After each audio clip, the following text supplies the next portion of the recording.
Agora vamos entrar na mensagem que começou com o missionário dando esse toque. É Provérbios capítulo 3, versículo 5.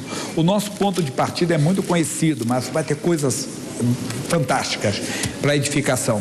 Deus vai falar profundamente ao seu coração. Toda a sua atenção. Provérbios é no meio da Bíblia. De primeiro é Salmos, no meio da Bíblia, depois Provérbios. O capítulo é o 3, o versículo é o 5. Provérbios capítulo 3, versículo 5. 3:5. Ele diz assim: confia no Senhor de todo o teu coração e não te estribes, não te apoies no teu próprio entendimento. Vamos ver a primeira parte. Confia no Senhor de todo o teu coração. Como é que eu sei que eu confio em Deus? É uma coisa que aparece em nós, surge em nós, é visível em nós o que? A confiança no Senhor. Quando surge a adversidade, quando surgem lutas, surgem ameaças do inferno, por exemplo, sintomas de doença, sintomas de adversidades no lar, na família, evidências do mal, e você não se abala. Lembra do Salmo 125? Vamos ver? Salmo 125.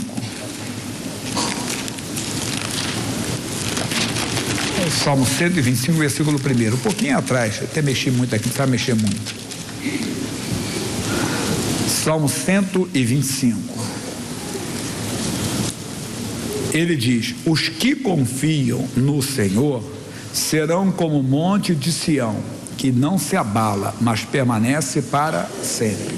Então, quando a minha confiança é plena, quando a minha confiança é total, eu não me abalo, eu não me intimido, eu não fico inquieto, desassossegado diante do mal. O mal aparece. A tentação, quando nós falamos de tentação, nós pensamos em tentação moral. Claro que pode acontecer também, e acontece, mas é toda a tentativa do diabo de entrar na sua vida, ver na sua saúde, os sintomas aparecem, as evidências são claras, os fatos comprovam uma doença, uma enfermidade. Se você tem plena confiança em Deus, você não se abala. Porque confiar no Senhor, confiar no que Ele diz, confiar naquela declaração, naquela revelação de Deus. Então você não perde a paz, mesmo diante das evidências do mal.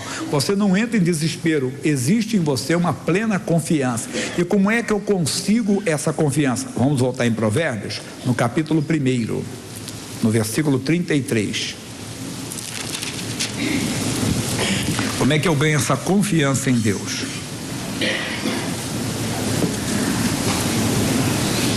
Aí ele diz: mas o que me der ouvidos habitará seguramente e estará o quê? Descansado do temor do mal. Eu gosto da tradução que diz: livre do medo do mal. Que se eu dou ouvidos à palavra de Deus, estou sempre prestando atenção no que Ele diz, estou sempre aceitando a revelação dEle no meu coração, trazendo para dentro de mim a revelação, eu pego uma confiança, eu pego uma segurança. No dia da adversidade, no dia da tentação, quando vem o dia mal, eu resisto, eu fico firme no Senhor. Quer dizer, eu não me abalo, mesmo com os sintomas de uma doença, até com diagnóstico. Eu atendi uma pessoa hoje que falava sobre isso. O pai com situação de câncer, situação bem realmente instável aparentemente. Mas eu falei: a palavra diz isso tem que ficar na palavra, não pode entrar em desespero. Ela estava até sob batismo nas águas. Se a pessoa podia, se a pessoa seria salva, qual seria o meio? Porque ela fez uma cirurgia, está fazendo alguns procedimentos e está com uma abertura aqui no pescoço. Não pode entrar água de jeito nenhum.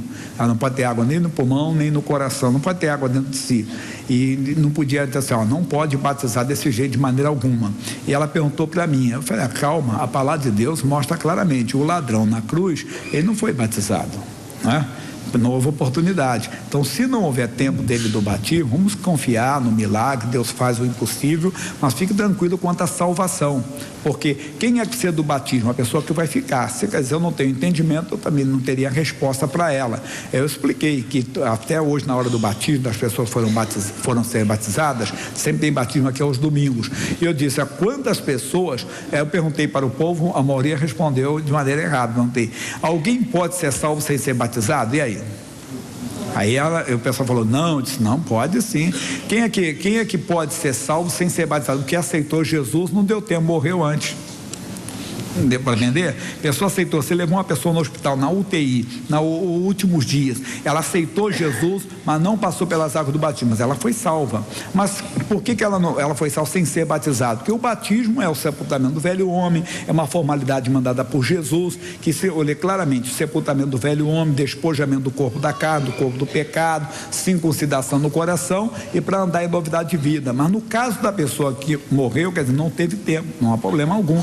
Como aí eu falei, o ladrão na cruz. Então, quando você tem a palavra, você tem a confiança nele. Vamos repetir: mas o que me der ouvidos habitará seguramente e estará descansado do temor do mal. O apóstolo Paulo fala aos Efésios, capítulo 6, versículo 10.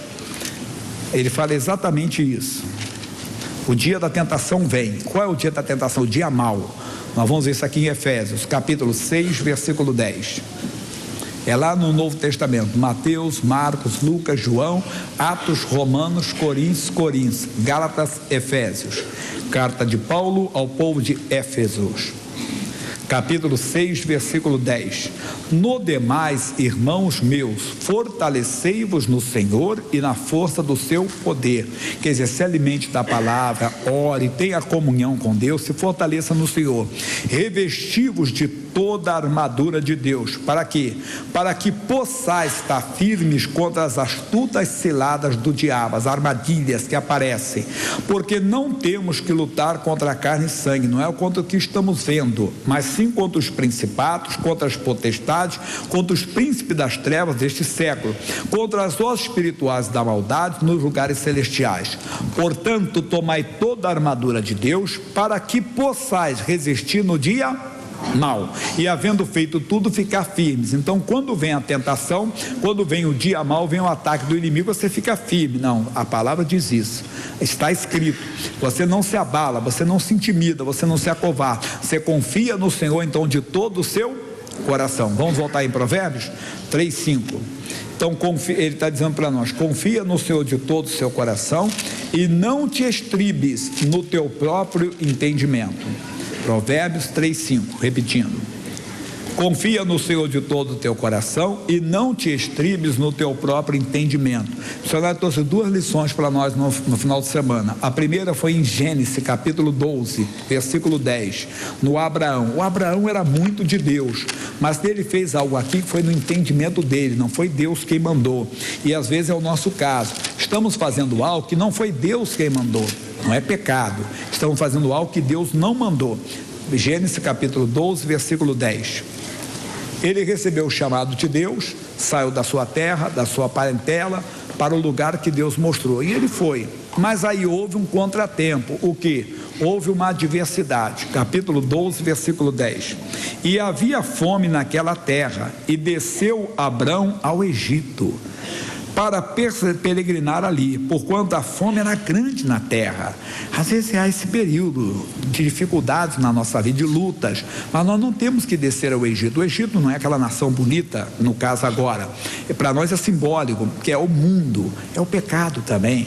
Nós não temos que sair da posição que Deus nos deu, nós não temos que fazer o que o mundo faz. Ele desceu, aí diz ali a Bíblia Sagrada: e aconteceu que, chegando ele para entrar no Egito, disse a Sarai, sua mulher: ora, bem sei que és mulher formosa à vista, e será que, quando os egípcios te virem, dirão: esta é a sua mulher, e matar-me-ão a mim, e a ti te guardarão em vida. Dize, peço-te, que és minha irmã, para que me vá bem por tua causa, e que viva a minha alma por amor de ti. E aconteceu que, entrando Abrão no Egito, viram os egípcios a mulher, que era muito formosa, e viram os príncipes de Faraó, e gabaram-na diante de Faraó, dizendo: olha, Faraó tem uma mulher linda, diferente, não é dessa terra, ela é de outro lugar, estamos trazendo para você, para a sua casa, ô majestade. Fizeram uma média com ele lá, não é? Fizeram uma graça, e foi a mulher tomada para a casa de Faraó, e fez bem a Abrão por amor dela, e ele teve ovelhas e vacas, e jumentos, e servos e servas, e jumentos e jumentas e camelos. Feriu, porém, o Senhor a Faraó com grandes pragas e a sua casa, por causa de Sarai, mulher de Abrão. Então chamou o faraó Abrão e disse: que é isso que me fizeste? Por que não me disseste que ela era tua mulher? Por que me disseste é minha irmã? De maneira que eu houvera tomado por mulher. Agora pois, eis aqui a tua mulher, toma e vai-te. E faraó deu ordem a seus varões a seu respeito, e acompanharam a ele e a sua mulher e a tudo o que tinha. Ele foi embora, mas ele teve uma coisa aqui, o que? Lá na frente ele passa uma dificuldade. A idade foi passando, o tempo se passou, 10 anos se passaram, e ela não engravidava. Ele era marido de uma só mulher, apesar de ser do Antigo Testamento, ele só tinha a Sara como mulher, e a Sara então oferece um plano para ele, para ter um filho com Agar, a serva egípcia. Vamos ver isso, capítulo 16, que diz, só o versículo 1, eu comento aqui que é melhor.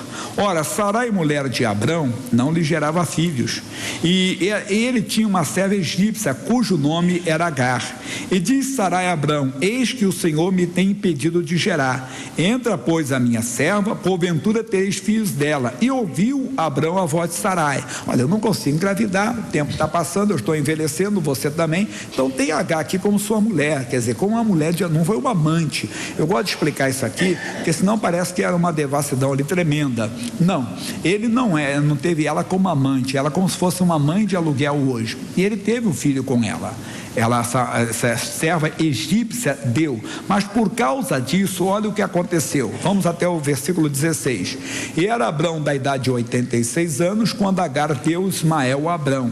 Sendo, pois, Abrão da idade de 99 anos, apareceu o Senhor a Abrão e disse-lhe: eu sou o Deus Todo-Poderoso, anda em minha presença e ser perfeito. Nós já estudamos várias vezes aqui várias vezes estudamos que esse homem provou o silêncio de Deus. 13 anos, cadê o Deus da Bíblia? O que aconteceu quando ele tinha 86, 87, 88, 89, 90, 95, 96, 98? Não acontecia nada. Ele provou o silêncio de Deus, mas por quê? Porque naquele período de fome, ele desceu ao Egito. Lá, depois de tudo aquilo, ele foi presenteado pelo faraó com servos e servas. Foi uma serva egípcia que foi oferecida para ele. Cuidado, não saia do plano de Deus, não te estribes no teu próprio entendimento, nem no entendimento de outrem. Peça sempre direção ao Senhor. Ele é Senhor, nós somos servos. Como tem gente que embarca às vezes numa aventura comercial, uma aventura empresarial, entenda, porque está com dificuldade, mas sem consultar a Deus, e depois, desculpe a expressão, quebra a cara. Então estamos vendo que ele colocou toda a humanidade em risco, porque depois de Abrão veio Isaac, de Isaac veio Jacó, de Jacó veio 12 filhos, entre eles Judá, e de Judá mais tarde viria quem? O Salvador, irmão. Olha como esse homem poderia ter frustrado todo o plano de Deus. Não faça isso, não frustre o plano de Deus. Tem muita coisa que não aconteceu, não foi porque Deus não quis, porque nós saímos do plano dele. Nós nos estribamos no nosso próprio entendimento, nós abraçamos uma causa, uma ideia ou um plano que não é o plano de Deus. Nos estribamos no nosso próprio entendimento. Agora vamos ao segundo livro de Samuel, capítulo 11.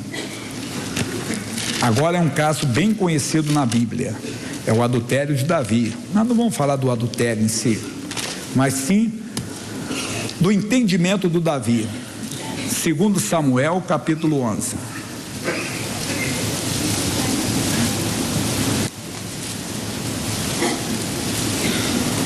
Segundo Samuel, capítulo 11, lá na frente. Gênesis, Êxodo, Levítico, Números, Deuteronômio, Josué, Juízes, Ruth, aí vem primeiro Samuel. E diz: e aconteceu que, tendo decorrido um ano no tempo em que os reis saem para a guerra, enviou Davi a Joabe e a seus servos com ele, e a todo Israel, para que destruísse os filhos de Amon, e cercassem Rabá. Porém, Davi ficou em Jerusalém. Jerusalém é casa de paz, ficou em paz, ficou tranquilo, mas não fez o que era costume deles, o que fazia parte da cultura deles, tempo dos reis saírem para a guerra. Não saiu, se apoiou no seu próprio entendimento. Não, vai você, Joabe, cerca, faça isso, mas se você olhar as batalhas de Davi, no capítulo 5 de 2 Samuel, ele lutando contra os filisteus, ele sempre consultava a Deus. 2 vezes no capítulo 5 ele consulta a Deus. Lá atrás, quando ele começa o reino dele, sempre ele consultava o Senhor. Aqui não houve uma consulta a Deus. Ele se apoiou no seu próprio entendimento e diz: e aconteceu a hora da tarde que Davi se levantou do seu leito e andava passeando no terraço da casa real, e viu do terraço uma mulher que se estava lavando, e era esta mulher muito formosa à vista. E enviou Davi e perguntou por aquela mulher, e disseram: porventura não é esta Batseba, filha de Eliã, e mulher de Urias o Heteu? E o que Davi deveria dizer é que Deus abençoe muito esse casal, mas não. Quando você não está no plano de Deus, você também não está com a força dele, você não está com a unção dele. Quando a tentação veio, a tentação do Abrão foi uma tentação que é financeira, material, tinha fome, faltava recursos naquela terra, ele desceu ao Egito. Aqui a tentação é moral. Quando a pessoa não está fortalecida no Senhor, e ela só está fortalecida quando ela ouve a palavra de Deus: o que me der ouvidos habitará seguro, confiante, estará livre do temor do mal. Aqui a tentação é moral. Não diga por você mesmo: não, eu nunca vou cair. Não, não vou cair porque o Senhor é a minha força. Não vai cair, mulher de Deus, não vai cair, homem de Deus, porque o Senhor é a tua força. A Bíblia diz: quem está em pé, cuide para que não caia. A Bíblia diz que o orgulho precede a queda. Então não vou cair porque o Senhor é minha força, porque o Senhor é misericordioso e há de me guardar. Mesma coisa você. Não, eu não caio. Jesus disse: sem mim nada podereis fazer. Quando Jesus falou: Pedro, Simão, Satanás vos pediu para você andar como trigo, mas eu roguei por ti para que a tua fé não desfaleça. Senhor, o Senhor não me conhece, eu vou contigo até a prisão, até a morte. Pedro, o galo não vai cantar hoje antes que 3 vezes você me negue. E aconteceu. Não faça isso. Quando você está sem a direção de Deus, sem a palavra de Deus, você é vulnerável, você é aberto a tentação, você está enfraquecido e vai cair na tentação. A Bíblia diz: fuja da aparência do mal. O homem não foge. Pega amizade com quem não deve ter. Fica com liberdade com quem não deve ter. Desculpe, não quero me meter na sua vida. Liberdade é marido e mulher, irmão. Fora disso não. Há limites. E às vezes a pessoa não aceita. Vai deixando. Não, eu sou de Deus, sei até onde eu vou, você vai até o inferno. A Bíblia diz: não dê esse lugar ao diabo. Ele deu. Quando perguntou, na mesma tinha que responder: então que Deus abençoe muito esse casal. Falou: mas não. O que ele fez então? Então enviou Davi mensageiros e mandou a trazer, e entrando ela a ele, se deitou com ela, teve relações, e ela já tinha se purificado da sua imundícia, costume deles. Então voltou ela para a sua casa, e a mulher concebeu, e enviou e fez-o saber a Davi, disse: pejada estou, Davi, estou grávida. Aí só resumindo aqui a história, Davi disse: o que eu vou fazer agora? Não consultou a Deus, estava no pecado. Deus, errei, mas não, fez um plano diabólico. Manda trazer Urias. Urias, como é que vai a batalha lá? Tá boa a batalha, o Joabe é um general, um comandante valente. Urias, vai para casa, descansa e amanhã você volta para a batalha. E Urias foi, mas não foi para casa. Ele pensou consigo: meu general está lá na batalha, os meus colegas estão lá, meus soldados, eu vou ficar aqui, eu não posso me alegrar com a minha mulher enquanto eles estão na guerra. O homem era tão fiel que ficou na porta do palácio. O rei, o homem não desceu não, está aí fora. Manda trazer ela aqui, dá vinho para ele. Vai para cá descansar agora desse vinho aí. Não foi. Rei, ele não entrou em casa não. O que ele queria? Ele ia para casa, ia se alegrar com a sua esposa, depois ela ia dizer que estava grávida. Naquela época não tinha DNA, né? Ninguém ia saber. É claro, você não notou que o raciocínio do Davi era esse? Mandou ela para casa, ele para casa para quê? Para ele ter a intimidade com a esposa. Ela ia depois dizer: bem, aquele dia que você chegou aqui foi demais, fiquei grávida, né? Fiquei grávida, mas já estava grávida do Davi, mas não tinha DNA para provar e nada, e aquilo, e quem poderia questionar o próprio rei? Então Davi fez um plano diabólico, já que ele quer, mandou uma carta, lacrou e disse: entrega lá para o Joabe. O que era? Colocar o Urias na frente da batalha para que ele morresse pela mão dos inimigos. Isso aconteceu, mas Davi pagou um alto preço. Capítulo 12. Meu irmão, é sério, nós temos que vigiar bastante.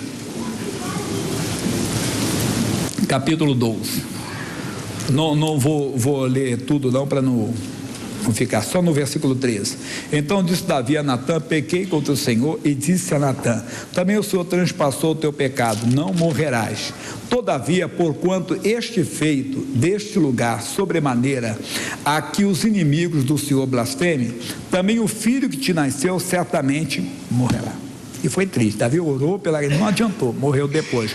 Mas tudo por quê? Porque ele agiu no seu próprio entendimento. Foi um pecado moral, e tem muita gente que nunca poderia fazer isso. É uma reputação. Veja o 14, todavia, porquanto com este feito, deste lugar, sobremaneira, aqui os inimigos do Senhor blasfemem. Aí, olha o homem segundo o coração de Deus aí. Olha aí o ungido do Senhor, olha o que ele fez. Teve um filho com a outra mulher, ainda mandou matar o marido da mulher. É triste. Às vezes você ouve notícias no meio evangélico sobre isso, né? Pregador, aquele irmão, aquela irmã, puxa, fez isso, mas por que fez? Porque não seguiu a orientação da palavra, não ficou na palavra de Deus.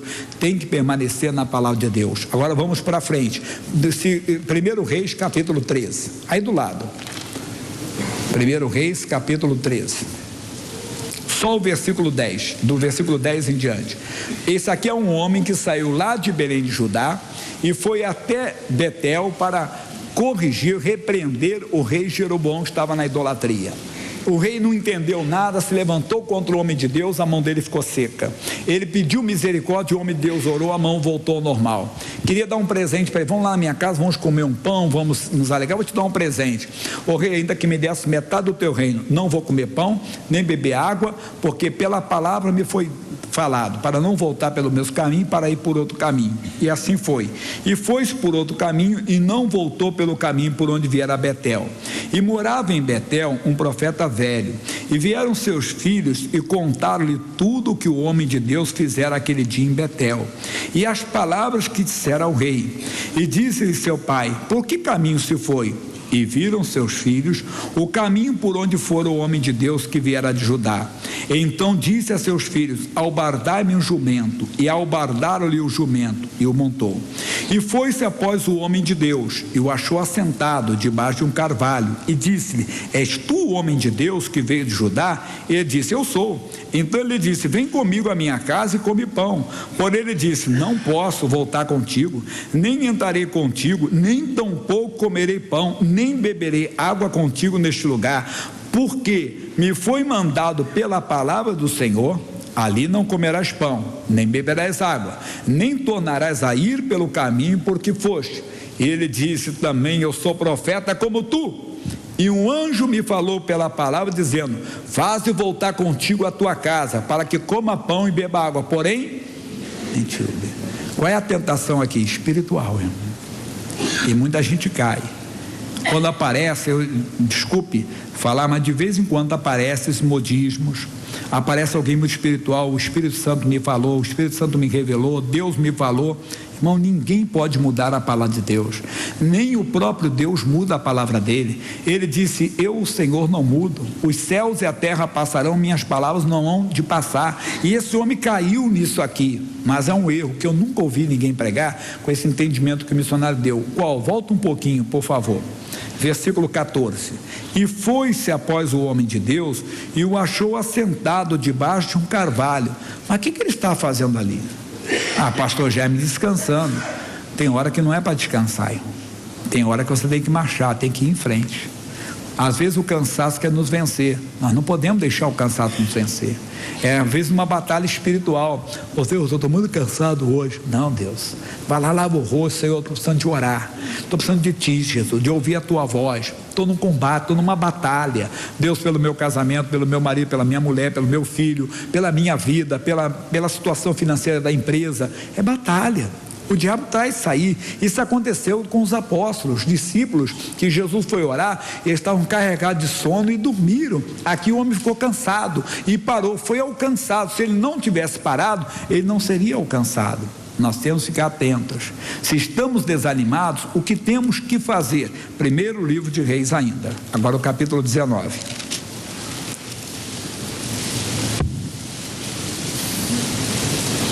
Primeiro livro de Reis, capítulo 19. E Acabe fez saber a Jezabel tudo quanto Elias havia feito, e como totalmente matara todos os profetas à espada. Então Jezabel mandou um mensageiro a Elias a dizer-lhe: assim me façam os deuses. E outro tanto, se de certo amanhã a estas horas não puser a tua vida como a um deles. O que vendo ele se levantou e para escapar com vida se foi e veio a Berzeba, que é de Judá, e deixou ali seu moço. E ele foi ao deserto caminho de um dia, e veio e se assentou debaixo de um zimbro, e pediu em seu ânimo a morte, e disse: já basta, ó Senhor, toma agora a minha vida, pois não sou melhor do que meus pais. E deitou-se e dormiu debaixo de um zimbro. E eis que então um anjo o tocou e lhe disse: levanta-te e come. E olhou, e eis que à sua cabeceira estava um pão cozido sobre as brasas e uma botija de água, e comeu e bebeu e tornou-se a deitar. A deitar-se. E o anjo do Senhor tornou segunda vez e o tocou e disse: levanta-te e come, porque muito comprido te será o teu caminho. Levantou-se, pois, e comeu e bebeu, e com a força daquela comida caminhou 40 dias e 40 noites até Horebe, o monte de Deus. São muitas revelações. Se você se sente cansado, você tem que pedir a Deus: Deus, me desperta, me acorda, não deixe eu dormir esse sono, porque eu estou precisando de caminhar, de orar, de ir à frente. Se você não se alimenta, o pão e a água aqui representa a palavra de Deus. O anjo, não querendo exaltação, mas o pastor é chamado o quê? Anjo da igreja. E quantas vezes ele traz o pão para você, ele traz a água para você, e aquela comida, aquela bebida é que vai te dar força para você caminhar, para você não parar, porque se você parar, o inimigo te alcança. O Elias, aqui eu estudei um tempo atrás, eu vibrei com esse ensinamento. O Elias andou 40 dias e 40 noites. É impossível alguém conseguir caminhar 40 dias e 40 noites, mas no sobrenatural você consegue, porque ali havia uma força dada por Deus. Nessa força dada, ele fez o que? Essa caminhada, e ele nunca foi alcançado, porque o inimigo parar para descansar, ele não. Se aquele homem de Deus tivesse também orado, falado com Deus, ou se ele acreditasse, Deus teria renovado as forças dele. Meu irmão, qual é a nossa mensagem aqui? Cuidado para você não ficar ouvindo quem você não tem que ouvir. Ouvir a sua consciência, ouvir o seu entendimento e deixar de ouvir a palavra de Deus. Recapitulando, um foi a tentação financeira, material, Abraão. O outro foi a tentação moral, e muita gente cai nela. O outro foi a tentação espiritual, que muita gente cai. E esse aqui mostra o quê? Que simplesmente se levantou e com aquela comida ele caminhou. Você precisa dessa comida, você precisa desse alimento. Vamos para João capítulo 6. Isso é muito bonito. João é lindo. Não vou ler todos os versículos não, que aliás eu ia fazer vigília com você aqui. Mas do versículo 54, João capítulo 6, versículo 54: quem come a minha carne e bebe meu sangue tem a vida eterna, eu ressuscitarei no último dia, porque a minha carne verdadeiramente é comida e o meu sangue verdadeiramente é bebida. Quem come a minha carne e bebe o meu sangue permanece em mim e eu nele. Nós precisamos disso. Nós precisamos de quê? De comer essa carne, que é ouvir a voz de Deus, que é receber a palavra de Deus, receber a instrução do Espírito Santo. E o sangue é a comunhão, sempre lavados. Foi o culto anterior. Se você não é lavado, você não consegue. Mas quando você está lavado pelo sangue, alimentado pela palavra, o inimigo nunca te alcança. Você vive nele, é nele, na palavra dele que você permanece. Você está sempre com ele. Voltando onde nós começamos para terminar. Quem lembra? Provérbios. Aqui eu tenho a cola, né? E a cola aqui pode usar. Jovem lá não pode. Capítulo 3, versículo 5. Aliás, pessoal, enquanto são, deixa eu falar para vocês. Aqui vai estar nos cinemas no mês de agosto. Eu assisti o filme, mas é sensacional, meu irmão. Jovens que pensam em entrar na universidade um dia precisam de vir assistir esse filme. É uma pesquisa dada aí fora que 50% dos cristãos evangélicos que entram na universidade se desviam. Chega lá e encontra lá os doutores da vida lá que tentam fazer a cabeça. Mas o debate é bonito, mas é emocionante. É emocionante como uma pessoa dirigida pelo Espírito Santo consegue vencer a sabedoria humana. O homem não posso contar o filme, né? Mas o homem é de uma sabedoria tremenda, mas o outro era cheio do Espírito Santo. E já sabe quem venceu, né? Não precisa nem falar quem vence, mas é muito, muito, muito bom mesmo. É para calar os críticos mesmo. Deus não está morto. O alemão lá, esse dia nós estamos muito bem com os alemães, né? O alemão lá disse claramente: Deus está morto. Não, Deus não está morto. Você vai gostar bastante. Tem muita coisa que vai falar profundamente. Vamos voltar para o nosso livro aqui. Esse aqui é outro.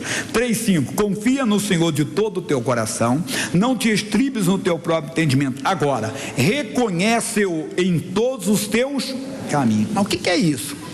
Quando o pastor está pregando, quando eu estou pregando, quantas vezes eu já falei isso para vocês, eu pego até para mim. O que é isso? A palavra fala comigo também. O missionário já falou de uma cura que ele teve, da hérnia, que quando ele sentiu, ele disse: a alegria completa. Disse: Deus, a minha alegria não está completa. Se você quer, é agora. E na hora ele tomou posse. Então, reconhece o que Deus está falando contigo. Onde tem sido a sua tentação financeira? Você quer entrar aí num negócio, você consultou a Deus, não é errado não, ganhar dinheiro não é errado, mas quando tentaram ganhar dinheiro e entrar aí nas pirâmides da vida e perderam.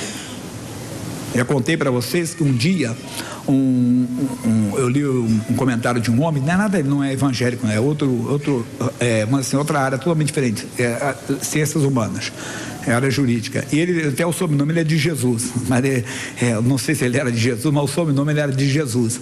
E ele falou que o vigarista, geralmente o vigarista, ele é carismático, bonachão, simpático, alegre, dá beijinho no rosto, no ombro e tudo, irmão.